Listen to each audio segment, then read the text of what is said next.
Hello everyone, welcome back to our channel Learning Hub, and today we will start the NCERT solution of this chapter 60। पहले जो हमने previous classes में किया है, हम इस चैप्टर को पूरा रीड कर चुके हैं। लाइट के चैप्टर में क्या क्या चीज़ें होती हैं, कौन कौन से लॉज हैं, ओके। और आज हम करने वाले हैं NCERT की exercise of this chapter. So let's start with the NCERT exercise. First question is, suppose you are in a dark room. Can you see objects in the dark room? Can you see objects outside the room? Explain। मतलब इसने बोला कि आप suppose करो कि आप एक dark room में हो, तो क्या आपको डार्क रूम के अंदर चीज़ें दिखाई देंगी? नहीं दिखाई देंगी। Can you see objects in the dark room? No, because वहाँ पे कोई भी लाइट नहीं है, और जब तक वहाँ पे लाइट नहीं होगी तो रिफ्लेक्शन नहीं होगा। रिफ्लेक्शन नहीं होगा तो हमें इमेजेस जो है वो इजीली विजिबल नहीं होंगे। तो डार्क रूम के अंदर हम कभी भी ऑब्जेक्ट्स को जो है वो सीन नहीं कर सकते हैं। Can you see object outside the room? अब आउटसाइड द रूम क्या है? आउटसाइड द रूम क्या प्रेजेंट है?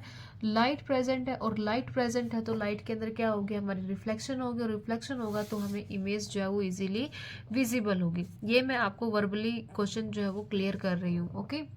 आपको ये क्लियर हो गया होगा।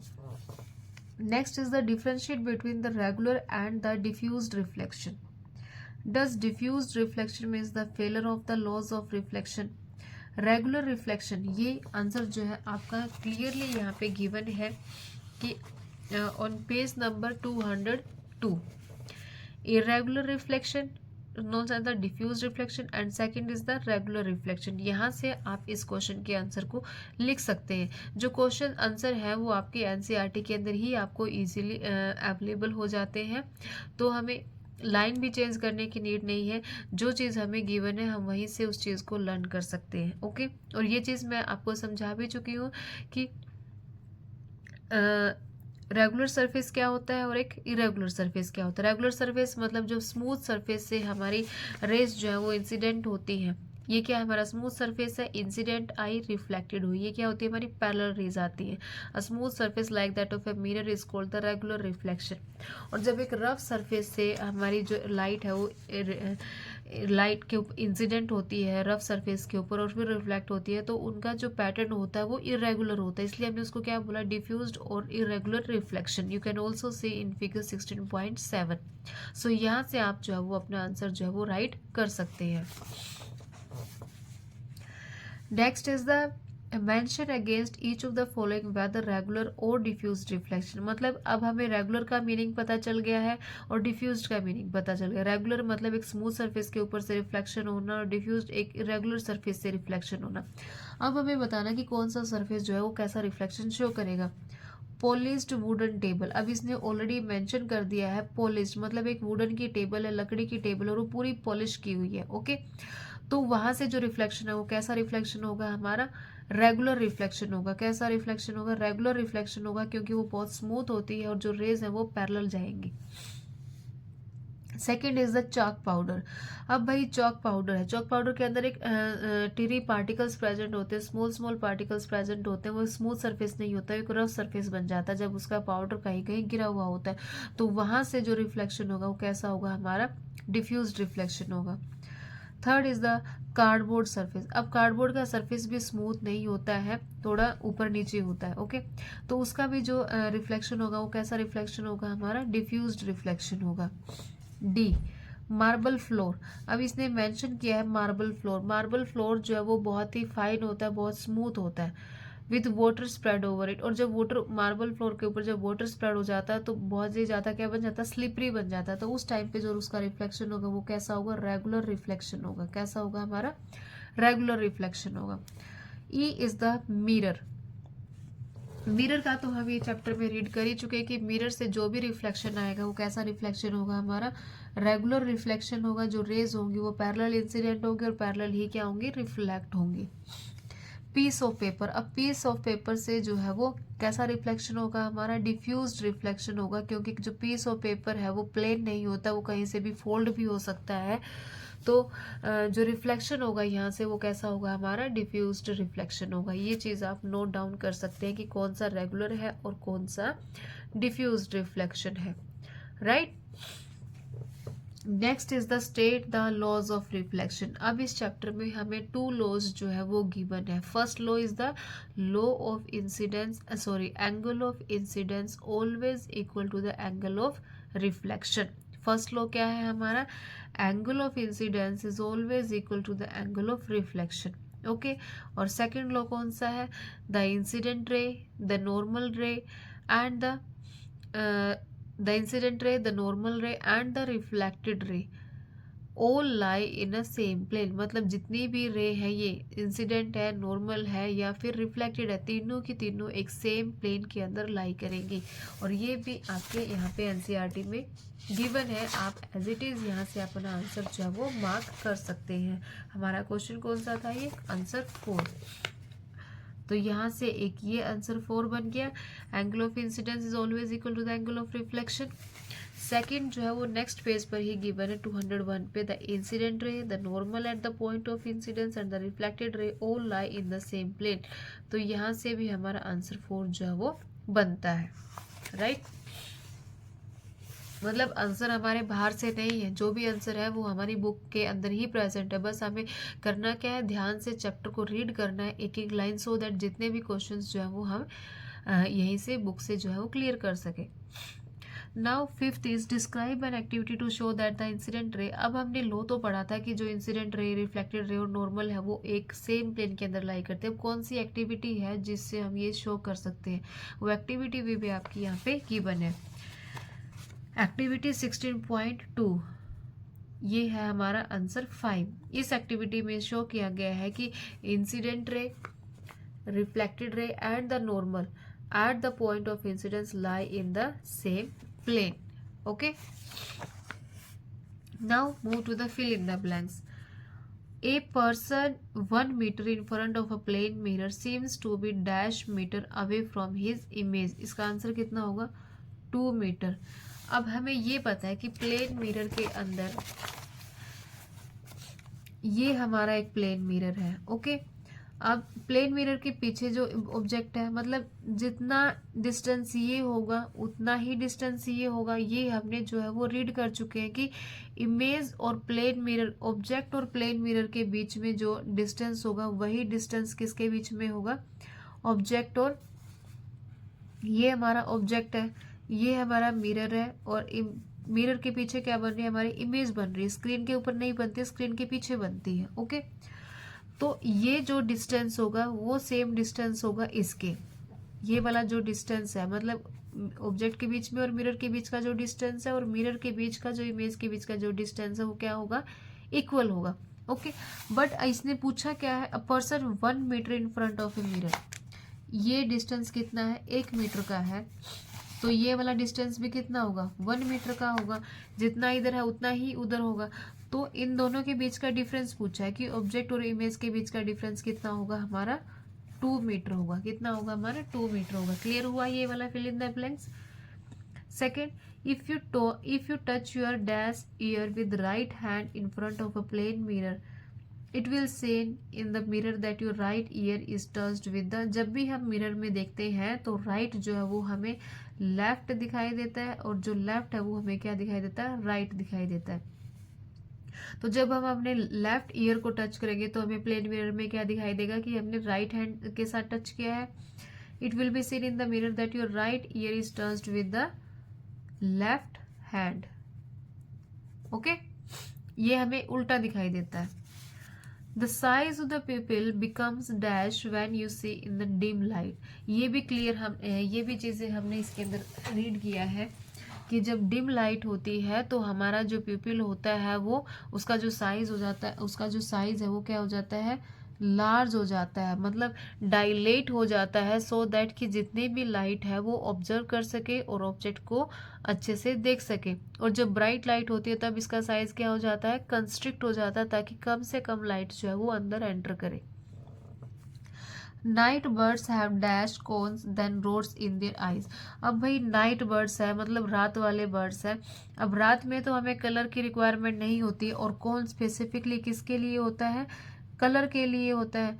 बट नाइट बर्ड को कलर नहीं देखना है, तो इसके पास कौन्स क्या होंगे, लेस कॉन्स होंगे than rods in their eyes. मतलब जो रात के लिए है वो रोड्स होते हैं और दिन के ब्राइट लाइट के लिए क्या रिस्पॉन्सिबल होते हैं, हमारे कौन सेल्स रिस्पॉन्सिबल होते हैं। ओके, तो ये थे फिल इन द ब्लैंक्स इस चैप्टर के। नेक्स्ट है हमारा angle of incidence is equal to the angle of reflection. MCQ है, angle of incidence is always equal to the angle of reflection. ये हमारा यहाँ पे बिल्कुल गिवन है। मैं आपको साथ में प्रूफ भी दिखाती हूँ कि देखो, angle of incidence is always, क्या है, ऑलवेज। इसलिए मैं बोलती हूँ कि जो एनसीईआरटी है वो लाइन टू लाइन रीड होनी चाहिए, हर एक पॉइंट जो है वो वहाँ पे इम्पोर्टेंट होता है। तो एंगल ऑफ इंसिडेंस जो है वो हमेशा एंगल ऑफ रिफ्लेक्शन के क्या होगा, इक्वल होगा। Now next is image formed by a plane mirror. कौन सी इमेज जो है वो फॉर्म्ड होती है प्लेन मिरर के द्वारा, virtual, behind the mirror and enlarge. अब भाई वर्चुअल भी होती है, बिहाइंड द मिरर भी होती है, बट एनलार्ज्ड तो नहीं होती है ना। उसका साइज क्या बड़ा हो जाता, नहीं होता।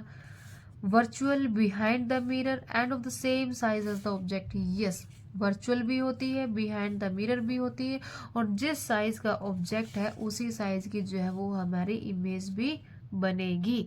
ये जो है वो करेक्ट है। बाकी ऑप्शन भी हम देखते हैं। Real at the surface, real तो बनती ही नहीं है, ये तो पहले ही गलत हो गया। रियल, फिर से रियल गिवन है तो रियल भी नहीं बनती है। मतलब जो जो हमें ऑप्शन दिखते जा रहे हैं, अगर हमें ऑप्शन करेक्ट है तो हम उसको आगे रीड करेंगे। अगर हमें पहला ही ऑप्शन गलत मिल जाता है तो हमारा पूरा ही ऑप्शन क्या हो जाता है, वो गलत हो जाता है। तो 8th का जो करेक्ट आंसर है वो हमारा क्या होगा, B. Describe the construction of a kaleidoscope. ये भी हमारी एक्टिविटी गिवन है, हम वहां से कर सकते हैं। Draw a labelled sketch of the human आई।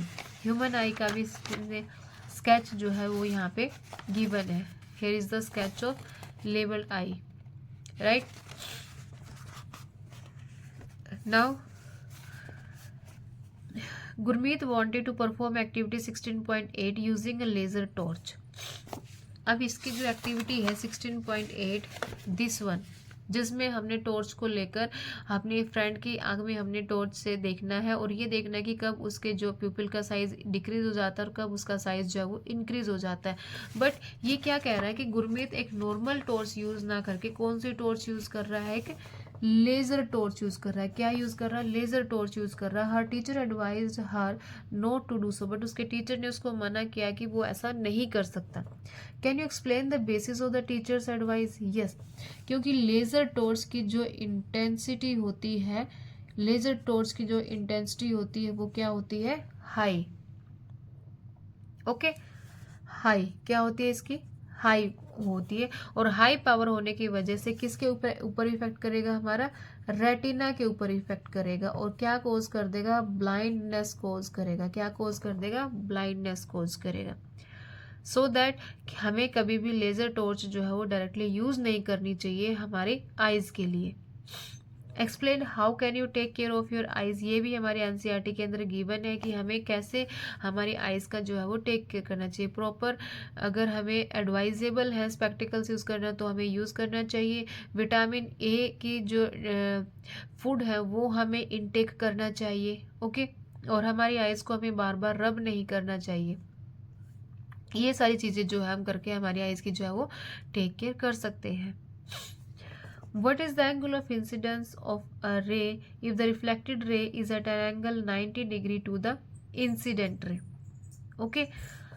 अब इसने बताया है कि what is the angle of incidence of a ray if the reflected ray is at the angle of 90 degree। अगर reflected ray के बीच में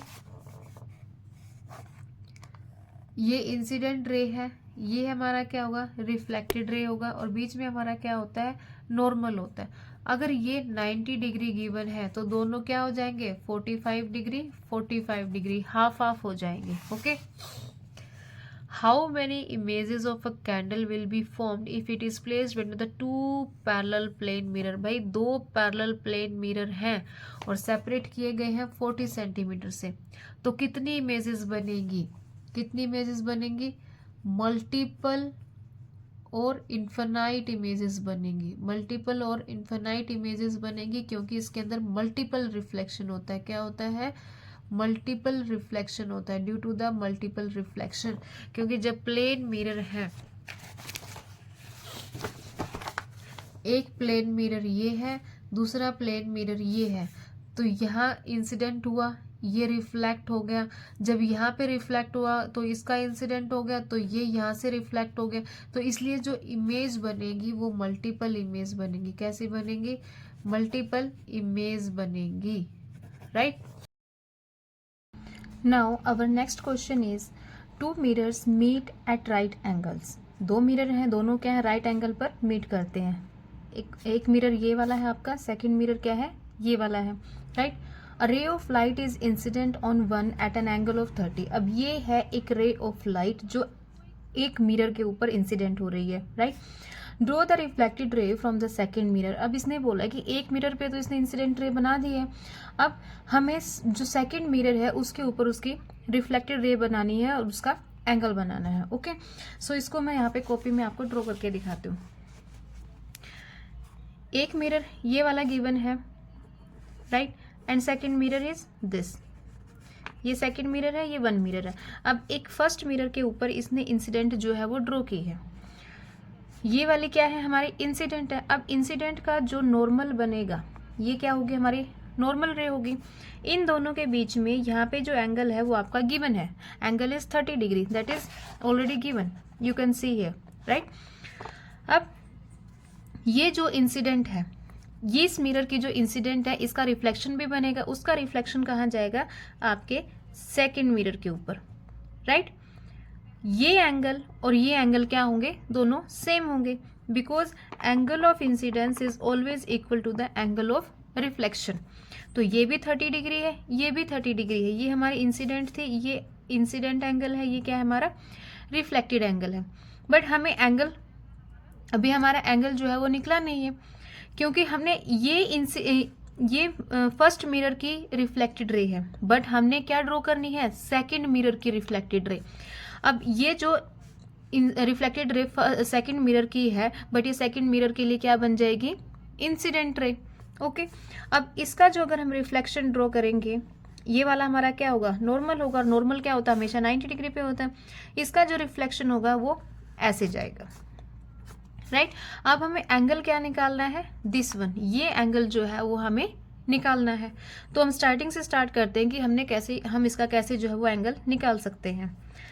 this angle is given, that is the 30 degree. This angle is equal, because angle of incidence is always equal to the angle of reflection.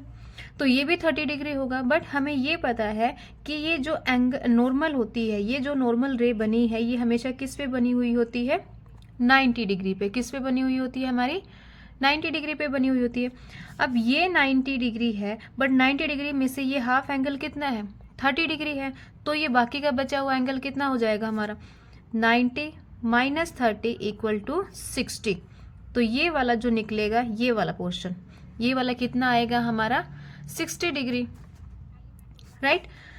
अब ये वाला क्या है? ये एक राइट एंगल ट्रायंगल है। ये 90 डिग्री है, ये 60 डिग्री है, और जो सम जो होता है इंटीरियर एंगल का, वो कितना होता है? 180 डिग्री, राइट। कितना होता है? 180 डिग्री। नाउ अब हमें एक एंगल निकालने के लिए हम 180 डिग्री में से इन दोनों के सम को क्या कर सकते हैं? माइनस कर सकते हैं। 90 degree plus 60 degree plus x, इसको हमने क्या मान लिया? एक्स मान लिया, is equal to 180 degree, because of the sum of the interior angle is equal to the 180 degree. 150 degree plus x is equal to 180 degree. X is equal to 180 degree minus 150 degree is equal to 30 degree, right. अब ये वाला angle भी हमारा निकल गया। ये हमारा angle कितना निकला? 30 डिग्री निकल गया है। ओके, अब ये 30 डिग्री है। अगेन यहाँ पे हमने क्या ड्रॉ किया हुआ है? नॉर्मल ड्रॉ की हुई है, एक नॉर्मल रे ड्रॉ की हुई है। और नॉर्मल रे जो है वो अगेन कौन से एंगल पे होती है? हमारी 90 डिग्री के एंगल पे होती है। बट इस 90 डिग्री के एंगल में ये हाफ एंगल तो गिवन है, ये कितना है जो हमने निकाला है? कितना है? 30 डिग्री। तो 90 degree minus 30 degree is equal to 60 degree. 90 में से जब हम 30 को माइनस करेंगे तो ये वाला जो हमारा एंगल होगा ये कितना निकल कर आएगा हमारा 60 डिग्री। और ये हमारा एंगल ऑफ इंसिडेंस था, and angle of incidence is always equal to the angle of reflection. तो ये वाला एंगल हमारा कितना निकल जाएगा 60 डिग्री। आई होप आपको ये क्वेश्चन जो है वो क्लियर हो गया होगा कि कैसे हम एंगल को निकाल सकते हैं। ये क्वेश्चन जो है वो बहुत ही ज़्यादा इंपॉर्टेंट था और थोड़ा सा डिफिकल्ट भी था, बट आप थोड़ा सा भी दिमाग इसके अंदर लगाओगे तो आप इस क्वेश्चन को इजीली जो है वो सॉर्ट आउट कर सकते हो। ओके, तो ये था हमारा एनसीईआरटी का सॉल्यूशन। ये वाला एंगल, इसमें भी हम इसका आंसर जो आएगा वो कितना आएगा 60 डिग्री। ओके, सो ये था हमारा एनसीईआरटी का सॉल्यूशन लाइट चैप्टर का। Thank you.